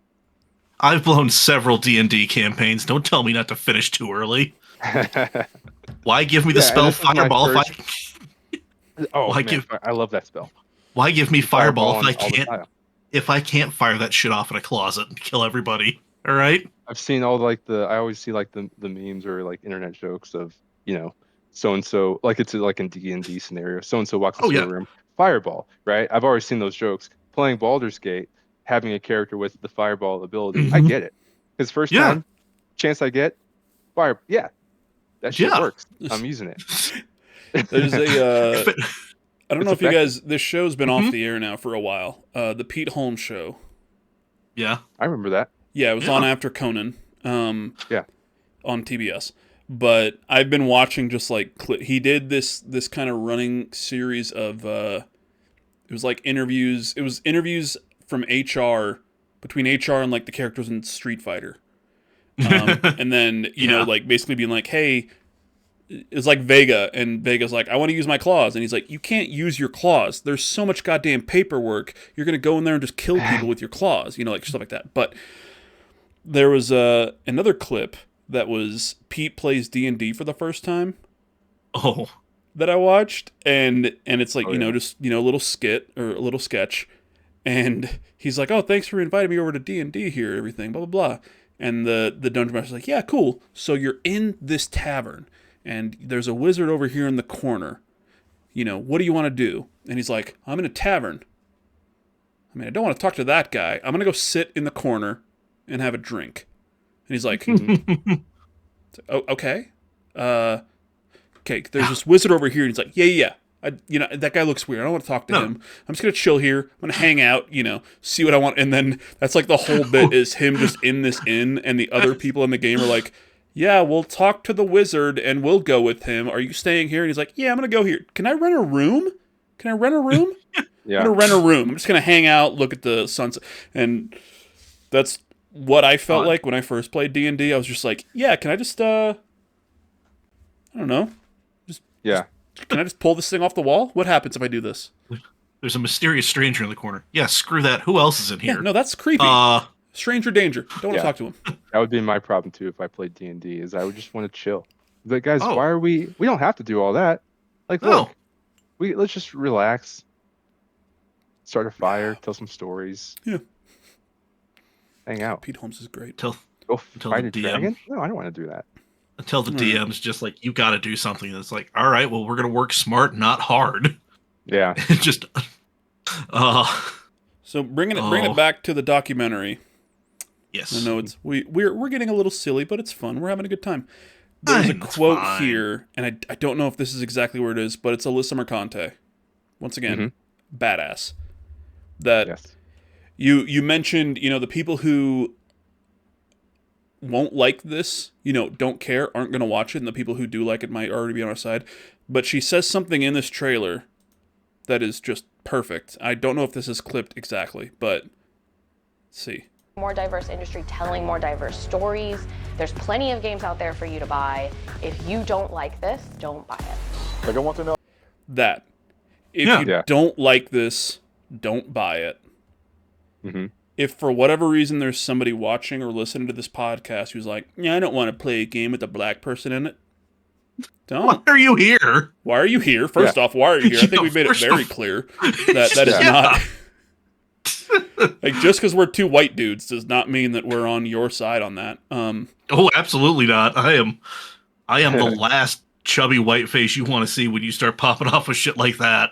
It's like, oh, really? Okay. But yeah, Man. and I mean, I would just say, I heard that and I thought of what you said, and I'm like, she's basically talking to you, to your thought of, oh, why am I making this if the people who don't like it aren't going to care and the people who do like it are already on my side? If you don't like it, don't watch it. But there's going to be a lot of people who are going to watch this who aren't on really either side, and they're just like, oh, this was something I never thought about. This was something that, as a white dude who lives in fucking Utah, I have no reason to think of this, Yeah. And I think that's a good point. I think there's a lot of people, it can get misconstrued, right? Because some people think that you're either this or you're that. There's no in between. Yeah. What we forget is sometimes people are just misinformed, or maybe I should say people are just uninformed. They just don't know what they don't know. It's not that, they're actively trying to stop people from having diverse playthroughs or diverse characters.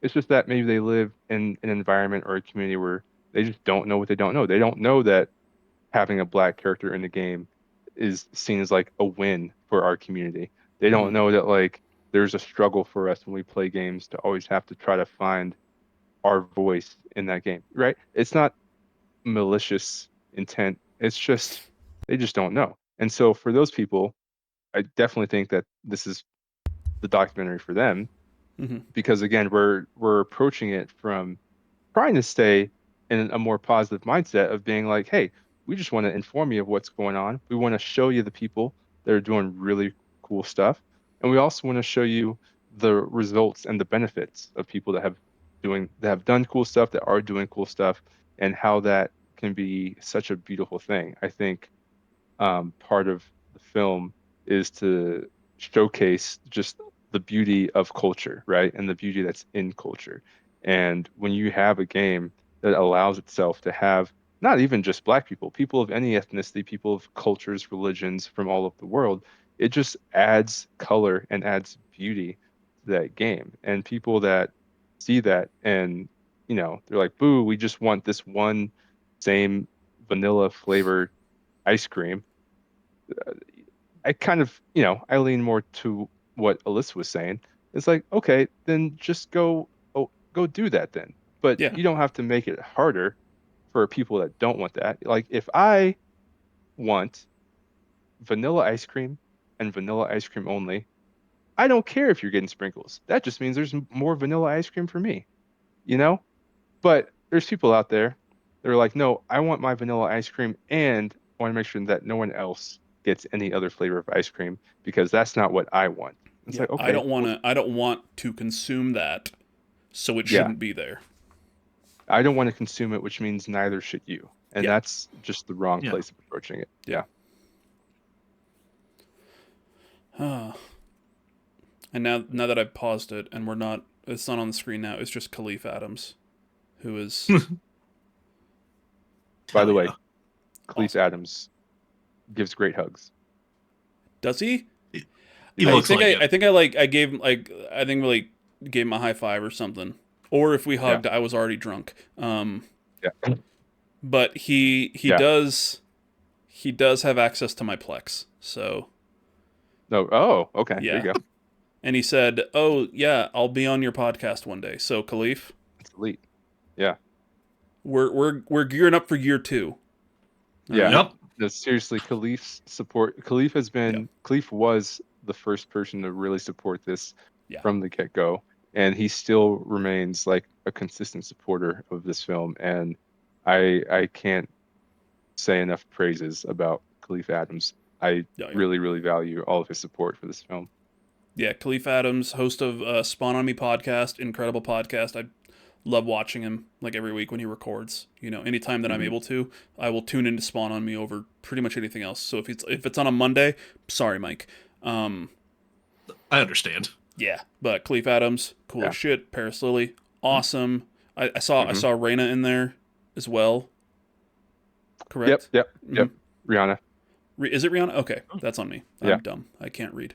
Um, yeah, No, and but then she's awesome. it's Cameron Um, Hawkins. Cameron Hawkins. We talked to Marcel. We talked to a lot of really great people. And that was just our jumping off point. Yeah. Some of those folks we're gonna revisit again and have like follow-up interviews who want, take us through their lives, tell us a little bit more about Mm-hmm. the things that they're working on. We also, part of it is also we want to like I mentioned earlier, probably is highlight the people that are already doing the work that's needed Yep. and find ways to get their voices heard even more, right? Or get them even more resources so that they can continue the work that they're doing. Yeah. So I cannot wait for the full documentary. Yeah. And that's not just because you're here. I remember. I think it was. I don't know if it was you or if it was Aaron. If it was both of you. I remember seeing the first reveal of this on a Kind of Funny. It's like was it like the indie showcase or something? But there was like was it like a Kind of Funny thing in there? You guys like you showed the original kind of reveal of this is the project we're doing. Yeah, I think it was the Spawnies. Oh, was it? Okay, sorry. Yeah, Yeah, the it was Spawnies on with Khalif. Twitch, and that's on But me. it was, Yeah. but that was also a big deal for us because Khalif put it out there. He had it on his after show of the Spawnies. Yeah. And then and that was another big moment for me and Aaron because we saw it circulate around. We saw kind of the same response to that like we saw with like Blessing's video, Mm-hmm. where I was like, oh, people are resonating with this and they do think it's cool. So that was a huge like confidence boost for us for sure. Yeah. And yeah, once again, that's where I saw it, and I think that was almost when we were like almost starting this podcast, and then when we met, Mm-hmm. like when we met at the Game Awards, I was like, oh, we've been doing this, since last February, and this was back in December, and I was like, I think even Yeah. when you met you guys, I was like, I would love to have you guys on an episode of the podcast to talk about it. So, and it just, timing worked out for the most Mm-hmm. part. Aaron will come back at a later point, and you were definitely going to come back for an Oops All Cyberpunk episode. Mhm. I love it. Yeah. Mhm. But yeah, let's wrap it up. Tell us where people can find you, or the best thing to do to find you, what we can do to support. Like I said, the GoFundMe link is going to be in the description. Yeah. Yeah. Yeah, I mean, right now we're still doing a lot of crowdfunding for it. I mean, it's huge because part of it is we're wanting to travel and fly out to these people that are going to be involved in the film. So we can actually see what they're doing and see the lives that they're leading. So a big part of the support that we need is just help funding because we got to go places, and unfortunately, going places costs money. So yeah, huge shout out for the GoFundMe there. And then keep tabs on us by going to blacksparrowmedia.org or just following Black Sparrow Media on, I think, most social media places. I I don't know if think are you there's guys on Blue Sky yet? I'm on Blue Sky, Okay. as me, but not like I don't think Black Sparrow has a presence on Blue Sky. Fucking Um, do that, but because you the can other find place me is run there. by a Yeah, Nazi. You know. yeah, yeah, yeah. What's that all about? Uh, Yeah. so yeah, find us there and all the places. And if if you want to be involved or if you have ideas, I love to hear from people. So feel free to reach out to me. Um, I might not always get back to you right away. Sometimes I'm busy and running around doing stuff, but I love to hear what people think. Hell, I think I texted you yesterday. You responded this morning. Yeah, yeah. Yeah. I was directing something yesterday, so Yeah. it's always a hectic day because we had a bunch of extras. It's very Yeah. big energy, so Dude, stay very busy. extroverted Yeah. day. Like when I was like, hey, blah, blah, blah, I'm Yeah. yelling and shouting. And then I woke up this morning and I was like, okay, let me check whatever happened while I was on set. Mike, what are you doing this weekend or this week? You tell us. I gotta pee. I'll be right back as you're talking. All right. Yeah, so since this is coming out on a Thursday, this is going to be oh well, so my Yeah. stream's called Nerding for Beginners, and it used to make sense when it was me and my newbie friends starting to play Dungeons and Dragons, Yeah, yeah. and then it turned into a streaming thing, and I've been gaming since I was a child, so it didn't make a lot of sense, but now it makes a lot more sense because on Mondays I'm doing my long playthroughs of different games. Right now it's Cyberpunk, but on Thursdays, my girlfriend, who does not game at all, she Nice. jumps into a game. So she recently finished up Donut County, which was hilarious. Okay. That's an easy Yeah, one to get into. Yeah. yeah, she loved it. And then we are going to actually, she's going to start playing Unpacking this week. Okay, So good. Yeah, you're doing it right. It sounds like start yeah, with the easy kind of cozy game. exactly. Yeah, I mean, we got, Yeah. we downloaded a bunch of games, had her try them. Donut County really resonated with her. She Yeah. played a little bit of Little Kitty Big City. She likes the Okay. idea, but the whole like two stick thing really threw her for a loop. Yeah, So yeah, yeah. yeah, but I love no, that. oh yeah. Yeah. So I'd also love to virtually play. I keep forgetting. Baldur's Gate. It's dude, multiplayer. And right? Yeah. and I've never actually done like a physical like in-person D&D campaign before. I've always been a Oh, fan. I watch oh, people do it. I've watched streams and whatever. yeah. Personally, never played D&D. Baldur's Gate is as close as D&D as I've gotten. And then I remember, hey, this bad boy's multiplayer. I could Seriously. have friends, we could do a whole thing. I would love that. That'd be cool. Dude, if you're doing it on PC, I am around. I am available.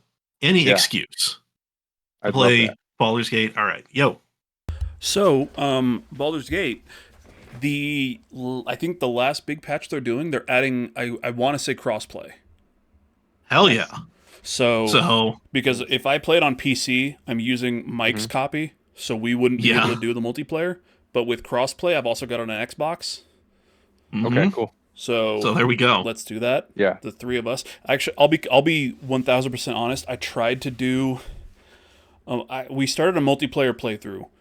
It was Mhm. myself, my best friend, and then good friend of the show, Verum Dex. Yeah. We were like, oh yeah, it's gonna be our weekly thing. Wednesdays we'll play Baldur's Gate on stream. Ah. After about 4 weeks, I was like, I fucking hate both of these people. Yeah. Yeah. I do not want to play. Not because of anything they were doing wrong. It was just like I was like, I just want to, like, let's do this. And they're just like, yeah, but we want to do this. And I was just upset that I didn't have full control. Right. Yeah. Yeah. And that's man. I Like tried to do like some couch co-op on Baldur's Gate with another friend of mine, and it was all right. I don't think I can really get into a split screen playthrough of Baldur's Gate just because so much like yeah. So much UI happening. Yeah. and HUD you need to be like so Oh, it's like yeah. I'd love to do this multiplayer but not split screen. Like I need to see the whole Yeah. screen. I need to see what I'm doing. I think Oh yeah. if you want to do a multiplayer thing, like a Baldur's Gate playthrough, I would be way more down to do it if I'm not streaming it. I think that was that was when I was trying to stream it, and and then I was just like, oh, let's do this, and then we just were dying, and I was like, this isn't fun. If I'm not streaming it, there's no pressure. It's just we're having a good time. Yeah, exactly. Just chilling. Yeah. That's the best part of. It was like I did 2 D&D campaigns on like a playthrough podcast, and man, that sucked. But then like the ones we did where it was just us drinking on a Sunday afternoon, just letting the shenanigans roll. Oh, so much better. Yeah. So that's definitely not streaming it and just being very open to all sorts of ridiculous shenanigans. Yeah. Because it's half the fun, Mike, I do have a Nerding for Beginners game for you and Annie to play. Okay, let me jot this down. It is on Steam. Okay. So it should be in your thing. As long as I'm not playing it, you can play it. It's called Spirit Swap. Okay. Lo-fi beats to match 3 to. Oh, you were playing that the other night. Yeah. It's there we go. It is a match 3 game, which very simple concept. The things you move them around, you match 3. I can say this, and it's not offensive because it's very true. It's queer as fuck. Hell yeah. Here for it. That's what they're going for, and I love it. Hell yeah. The characters so far, everyone that I've met in the game, I love, and I want to hang out with every single one of them. The match 3 game itself is great. There's like power-ups and everything that you can unlock, but she especially if she likes unpacking, fuck yeah. Do Spirit Swap. And also maybe play unpacking and just open your heart up to it, and maybe you'll cry at the end of it like I did, because beautiful game. I'm not afraid of crying on stream. I don't care. There's no dialogue. There's no talking in unpacking, and I'm at the end of the game fucking crying because of the story that you essentially tell in your head. That's how good that shit was. Yeah. All right. Hell yeah. I might stream this week. I don't actually. Next week. So next week. So there's a Avowed coming out. Oh yeah. Right. Yep. On February 18th. So because I have the privilege to do so, requested February 18th off of work. It's like PTO. There you go. Okay. As you so do. I'm like, oh yeah, fuck yeah, I want to play. I want to play Avowed. That's the day it comes out. And I was like, I'm not going to do like the 5 days early. Spend the extra money to play it 5 days early. Whatever. Yeah. Requested the 18th off. Turns out we have the 17th off as well, which is a Monday. It's President's Day. Yep. Okay. We have the Sunday and the Saturday off. Yep. Which is what the 16th and the 15th. And just today found out that we're gonna have the 14th off. Oh, lucky you! Because of like our department is taking the whole day off.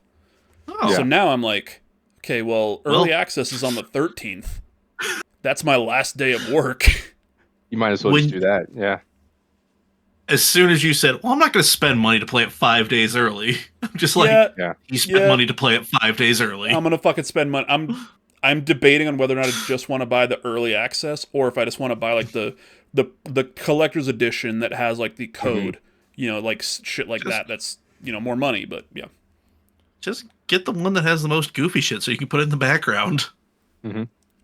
Like, I really, by the end of year 2, I need your background to look like a stall in a Turkish bazaar. Just random shit. Yeah. You can't really see it. So this right here, can't really tell what it is. That's the limited run games giant collector's edition of Scott Pilgrim versus the World, the game. Oh, sick. Hell yeah. Actually, let's see if this, I don't know if the batteries. No, hold on. So. And again. I don't know if this is going to come through. Oh, like a pop-up. Oh, hell yeah. Oh. That's sick. Oh, that's cool. We can't hear it, but it looks rad. Yeah. It's like I can imagine that, though. Yeah. Sex by mom. I don't know if this is coming through at all through the microphone. A tiny bit. Very, Yeah. almost. It's very loud. It's like it's one of the 8-bit versions of the songs from the soundtrack of the game. Hell yeah. And then, so those are just like little cardboard cutouts of all the characters in the game. And when you open it up, the lights come on. It does all the stuff. Nice. But that is sitting on top of the big Mass Effect Collector's Edition that came with the helmet. That has a bunch of other stuff in the box that's just not on the wall because I didn't put it up yet. Man. Which is then on top of the Fallout 76 Collector's Edition that comes with the helmet. So by the end of year 2, down there needs to be semi-functioning pinball machine, a Yeah. candelabra, yeah, Yeah. you know, some sort of live animal in a cage, like a chicken or two. Like, I just want to look in the back. Strange. Yeah, I just need to look in that background and just be like, well, if I need anything, it's just a quick jaunt over to Robert's house, and there we go. There's a chair. Yeah, I love the chair. AEW chair from a pay-per-view that I took because I was there. Hell yeah. There's that orange thing is a Little Caesars sign. Okay. Retro. Classic. Yep. I love it. I love it. And then Effie's big gay brunch poster. Yeah. Hell yeah. You can't read it, but it says the Twink Gauntlet. Twink Gauntlet. Yeah. God damn it. I love wrestling. Love it. I love wrestling. All right. It's the greatest. All right. Yeah. We should probably get the hell out We've kept of you here. here for way too long. I'm sorry. Nah, this was a good time. We're having fun. We're having fun. One last thing. Yeah. Something you haven't mentioned today. Recommend a video game for everybody to play. Wow. I would recommend that everyone plays. That's a tough one. I would recommend that everyone at least attempt to play. We've been talking about it all night, but I'm gonna say Cyberpunk because again, I've played it so many times that I've done all of the different story path of where the story can go to, and each one is a beautiful story. So no matter what path you choose, you're gonna get a beautiful story, and I just really want people to enjoy beautiful stories. There we go. Right. You know what? That's not what I asked, but I'll take it. Okay. All right. Good. What I'm going to do now is I'm going to hit that outro music that, once again, you guys can't hear.